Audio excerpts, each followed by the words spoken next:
నల్గొండ జిల్లాలో 12 లక్షల ఎకరాలలో రైతులు వివిధ రకాల పంటలు సాగు చేస్తారని జిల్లా కలెక్టర్ ఇలా త్రిపాఠి తెలిపారు. రైతులకు నాణ్యమైన విత్తనాలను అందుబాటులో ఉంచడం వ్యవసాయ శాఖతో పాటు జిల్లా అధికార యంత్రాంగంపై ఉందని అన్నారు.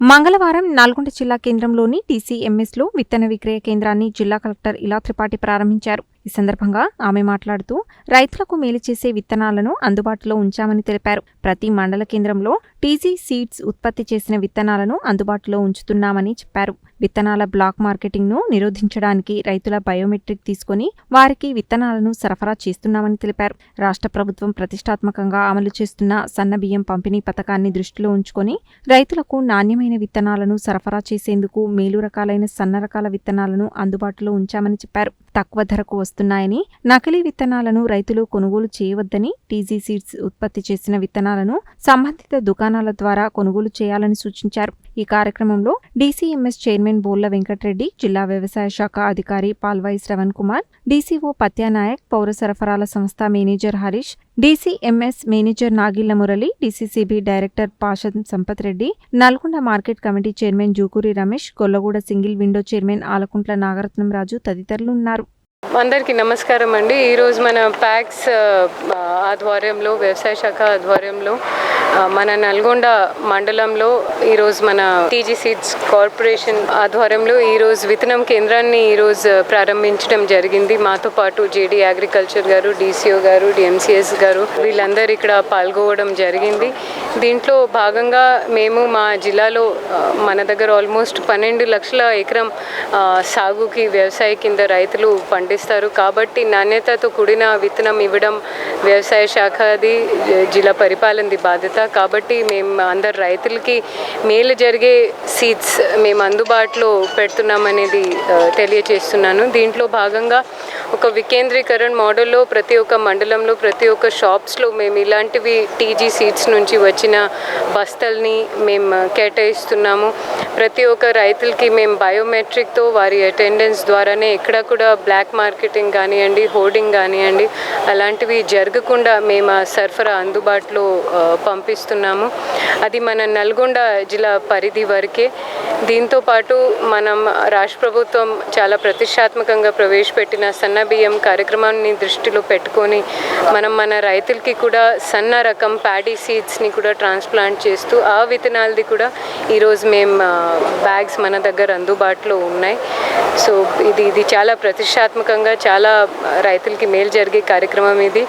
రైతులు కూడా ఎక్కడ కూడా తక్కువ ధర దొరుకుతుంది అనేది, ఎలాంటివి సబ్స్టాండర్డ్ విత్తనాలకి పాలు పడకుండా మన టీజీ సీడ్స్ వాళ్ళు జారీ చేసిన బస్తలే దుకాణం నుంచి కొనాలి అనేది కోరుకుంటూ ముగిస్తున్నాను. Thank you. రాష్ట్ర ప్రభుత్వం వ్యవసాయ శాఖ తరఫున గౌరవ ముఖ్యమంత్రి వర్యులు మరియు వ్యవసాయ శాఖ మంత్రి వర్యులు తుమ్మల నాగేశ్వరరావు గారు ఈ వానాకాలం సంబంధించి సన్నద్ధత కార్యక్రమంలో భాగంగా జిల్లా ప్రణాళిక చేయడం జరిగింది. జిల్లా కలెక్టర్ గారు ఆమోదంతో 12 లక్షల ఎకరాలు సాగు అవుతుందని అంచనా వేయడం జరిగింది. ప్రధానంగా వరి 5 లక్షల ఎకరాలు మరియు పత్తి కూడా 5 లక్షల పైన సాగు అవుతుందని అంచనా వేస్తూ మిగతా కొన్ని కందు ఇవి కూడా ప్రణాళిక ప్రకారం 10,000 ఎకరాలు అంచనా వేయడం జరుగుతుంది. ఆల్రెడీ ఎగ్జిస్టింగ్ టోటల్ ఒక 60,000 ఎకరాలు ఉన్నాయి. సో దీనికి అనుకూలంగా ప్రధానంగా మనం ఎండాకాలంలో వేసే దిక్కులు స్టార్ట్ చేసే క్రమంలోనే జీలుగా, జనుము, పచ్చిరొట్టు ఎరువులు వేసే అలవాటు, టైం కూడా ఇదే కాబట్టి రాష్ట్ర ప్రభుత్వం 50% రాయితీ పైన జీలుగా, జనుము మన రైతులందరికీ కూడా ఈ రోజు నుంచి గౌరవ కలెక్టర్ గారి చేతుల మీదుగా పంపిణీ కార్యక్రమం స్టార్ట్ చేయడం జరిగింది. రైతులందరూ కూడా జీలుగా, జనుము యొక్క ప్రాముఖ్యత మన జిల్లాలో తెలుసు. గత సంవత్సరం ఎంత వాడుకున్నారో అంత ఆల్రెడీ పొజిషన్ చేయించడం జరిగింది జిల్లాలో. 15 తారీఖు నుంచి ప్రతి మండల కేంద్రంలో ఉన్నటువంటి ఏఆర్ఎస్కేలు మరియు పిఎస్సిఎస్ కేంద్రాల ద్వారా ఇవి పంపిణీ చేయడం జరుగుతుంది. అదేవిధంగా ఇంకేదైనా అదనంగా కావాలన్నా కూడా మనం తెప్పించుకోవడానికి ప్రభుత్వం అలాట్మెంట్ మనకి ఇవ్వడం జరిగింది. రైతులందరూ పచ్చిరొట్టు ఎరువులు వేసుకోవడం వల్ల లాభాలు మనందరికీ తెలిసినాయే. రసాయనిక ఎరువులని కనీసం ఒక బస్తా మనము యూరియా తగ్గించుకోవచ్చు. అదేవిధంగా బాగా మనం పెంటమట్టి వేసుకునే అలవాటు, పెంటమట్టి కూడా తగ్గిపోయింది ఇప్పుడు మనకి గ్రామాలలో. కాబట్టి పచ్చిరొట్టు ఎరువులు మనం వాడుకున్నట్లయితే 30 నుంచి 40 రోజుల లోపు మనకు పూత వస్తుంది. ఆ టైంలో దీన్ని అదే పొలంలో కలిగి దున్నేసినట్లయితే భూమి, నిస్సారమైన భూమి మళ్ళీ సారవంతంగా మారుతుంది. అంటే ప్రతి సంవత్సరం రసాయనిక ఎరువులు వాడటం, అదే పంట వేయటం, భూమిలో కొంత పోషకాలు తగ్గిపోవటం, వీటన్నిటి నుంచి కూడా మనం కొంత మళ్ళీ నేలని కాపాడుకునే క్రమంలో రక్షించుకునే క్రమంలో ఈ జీలుగా, జనుము, పిల్లి పెసర, అలసంద, పచ్చి చిరట ఎరువులు 4-5 ఉన్నాయి. ఏది రైతులు వాడుకున్నా కూడా మంచిదే.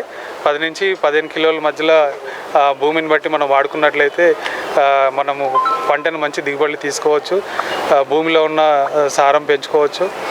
అదేవిధంగా ఎరువులు కూడా మన ప్రణాళిక ప్రకారం 70,000 మెట్రిక్ టన్నులు ఈ వానాకాలం పంటకు ప్లాన్ చేయడం జరిగింది. ఈ రోజుకి 25,000 మెట్రిక్ టన్నులు మన జిల్లాలో ముందస్తుగానే బఫర్ నిల్వలు ఉన్నాయి జిల్లాలో. అంటే గత వానాకాలం యాసంగిలో ఏ విధంగా అయితే రైతులకు ఏ చిన్న ఇబ్బంది రాకుండా ప్లాన్ చేశామో ఈ వానాకాలం కూడా గౌరవ మంత్రివర్యులు కోమటిరెడ్డి వెంకరెడ్డి గారు జిల్లాలో ముందస్తుగానే ఎరువులు కానివ్వండి, విత్తనాలు కానివ్వండి, ముఖ్యంగా పత్తి మనకి ఎక్కువ అవసరం ఉంటుంది జిల్లాలో. పత్తి కూడా మనము 13 లక్షల ప్యాకెట్లు అంచనా వేయడం జరిగింది. ఆల్రెడీ మొన్న అక్షయ తృతీయ నుంచి జిల్లాలో కంపెనీస్ అన్నీ కూడా పెట్టడం జరిగింది. ఈరోజు 3 లక్షల ప్యాకెట్లు జిల్లాలో రైతులకు అందుబాటులో ఉన్నాయి. ఇక సీజన్ స్టార్ట్ అయ్యే టైంకి రైతు కోరుకున్న కంపెనీ అవసరం మేరకు విత్తనాలు అన్ని కంపెనీలకు కూడా మన సమీక్ష చేయడం జరిగింది. అన్నీ అందుబాటులో ఉన్నాయి. రైతులు ఎక్కడ కూడా దళారుల మాట నమ్మి ఎటువంటి తక్కువ ధర విత్తనాలు కానివ్వండి, ఏదైనా నకిలీ అనిపించినట్లయితే ఇమ్మీడియట్గా వ్యవసాయ శాఖకు కానీ పోలీస్ వారికి కూడా సమాచారం ఇచ్చినా ఇమ్మీడియట్గా వాళ్ళ మీద చర్యలు తీసుకోవడం జరుగుతుంది. ముఖ్యంగా సన్నాలకు సంబంధించి గత సంవత్సరం మన జిల్లాలో 67% సన్నాల సాగు చేసినారు. ఆ వానాకాలంలో సేకరించిన అన్నీ కూడా సన్న వడ్లని సన్న బియ్యంగా మళ్ళీ ప్రభుత్వం ఇప్పుడు పబ్లిక్ డిస్ట్రిబ్యూషన్ సిస్టంలో పంపిణీ చేస్తూ చాలా సక్సెస్ఫుల్ అయిన పథకం అది. ఈ సంవత్సరం కూడా రైతులు సన్నాలే సాగు చేస్తారని అంచనా వేస్తూ దాన్ని 70 నుంచి 80% వరకు కూడా తీసుకెళ్లాలని చెప్పేసి ప్రణాళిక ప్రకారం మంచి నాణ్యమైన కంపెనీలని అందుబాటులో పెట్టడం జరుగుతుంది. ముందస్తుగానే టెస్టింగ్ చేసి రైతులకి అందుబాటులో పెట్టే విధంగా ప్రణాళిక చేయడం జరిగింది. మన తెలంగాణ రాష్ట్ర ప్రభుత్వము ప్రతిష్టాత్మకంగా చేపట్టిన ఈ జిలుగు, జనుము, మరి ఇది ఎందుకంటే ఇది ప్రతి రైతు యూజ్ చేయడం వల్ల జేడే గారు చెప్పిన విధంగా ఇప్పుడు పెంట అనేది తగ్గిపోయింది, పశువుల ఎరువు అనేది తగ్గిపోయింది. కాబట్టి ఇది వాడడం వల్ల మంచి దిగుబడి వస్తుంది. మరి ఈ దిగుబడితోటి రైతు ఎక్కువ లాభపడతాడనే ఉద్దేశంతో రాష్ట్ర ప్రభుత్వం 50% సబ్సిడీ మీద రైతులకు అందజేస్తుంది. ఇటు సబ్సిడీని రైతులందరూ నల్లగొండ మండల రైతులందరినీ యూజ్ చేసుకోవాల్సిందిగా మరి తీసుకొని 3 ఎకరాలకు ఒక బస్తా యూజ్ చేసినట్టయితే మంచి దిగుబడి వస్తుంది వారికి. మరి సన్నాలు ఎక్కువ వేయడం ప్రభుత్వం కూడా 500 రూపాయలు రాయితీ 500 రూపాయలు ఇస్తుంది. కాబట్టిగా దాన్ని కూడా సన్నాలు ఎక్కువ వేసుకుంటే రైతులకు ఈ వర్షాకాలం మంచి దిగుబడి వస్తుంది. ఇదే విధంగా NDCMS గత 4 సంవత్సరాల నుంచి రైతులకు అనేక సేవా కార్యక్రమాలు చేస్తుంది. ఇట్లాంటి సబ్సిడీ కానీ, యూరియా కానీ, మరి ప్యాడీ ప్రొక్యూర్మెంట్ చేయడం కానీ వివిధ జిల్లాలో, ఉమ్మడి జిల్లాలో మొత్తం కూడా ప్యాడీ ప్రొక్యూర్మెంట్ సెంటర్లు పెట్టడం జరిగింది. రైతులకు అందుబాటులో ఉండాలనే ఉద్దేశంతో రైతులకు విలేజ్ లెవెల్లో యూరియా అందజేయాలన్న ఉద్దేశంతో బ్రాంచీలు పెట్టడం జరిగింది. దాదాపు 100 బ్రాంచీలు జరుగుతున్నాయి ఇక్కడ. నేను వచ్చినప్పుడు ఈ సంఘం ₹1 లాస్తో ఉండే, ఇప్పుడు 5 కోట్ల ప్రాఫిట్లో ఉన్నది. మరి రైతులకు అందజేసిన విలేజ్ లెవెల్లో యూరియా అందజేసినట్టు విధంగా ఉంది. సంఘం కూడా ప్రాఫిట్కి వచ్చింది. ఈ విధంగా మా ఉద్యోగస్తులందరం కూడా ప్రతి డిపార్ట్మెంట్లో మేము ప్రభుత్వానికి అండగా ఉండి ప్రభుత్వం ఇచ్చే కార్యక్రమాలన్నీ కూడా మేము చేపడుతున్నాం. ప్రతి రైతుకు మేము ఏ అయితే సంక్షేమ పథకాలు వస్తున్నాయో అన్నీ కూడా వారికి అందజేయడం జరుగుతుంది. ఆ విధంగానే మా హక్కులను కూడా నేను TNGOs పక్షాన కోరుతున్నా గవర్నమెంట్ని. ఇంత వర్క్ చేస్తున్నాం కాబట్టి మేము ప్రభుత్వానికి అండదండగా ఉండి ప్రభుత్వం ఇచ్చే సంక్షేమ పథకాలన్నీ కూడా ఏ మారుమూల ప్రాంతంలో ఉన్న అందరికీ కూడా మేము అందజేయడం జరుగుతుంది.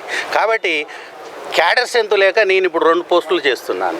క్యాడర్ స్ట్రెంత్ అనేది ఇంపార్టెంట్. కాబట్టి క్యాడర్ స్ట్రెంత్ అనేది పెంచడం మంచిది. ప్రభుత్వాన్ని నేను ఒకటే కోరుతున్నా, సీఎం గారిని, మా విధులు చేసుకుంటేనే మా హక్కుల కోసం మేము పోరాడతాము. కంపల్సరీ మా హక్కులను సాధించుకుంటాము. మా DAలు, PRC, ముఖ్యంగా పెండింగ్ బిల్లులు చాలా ఉన్నాయి. మా పెండింగ్ బిల్లులన్నా కనీసం రిలీజ్ చేయాలని కోరుకుంటూ కలెక్టర్ గారి ఆధ్వర్యంలో నల్లగొండలో రైతులందరూ కూడా సస్యశ్యామలంగా ఉంటారని కోరుకుంటూ ముగిస్తాం.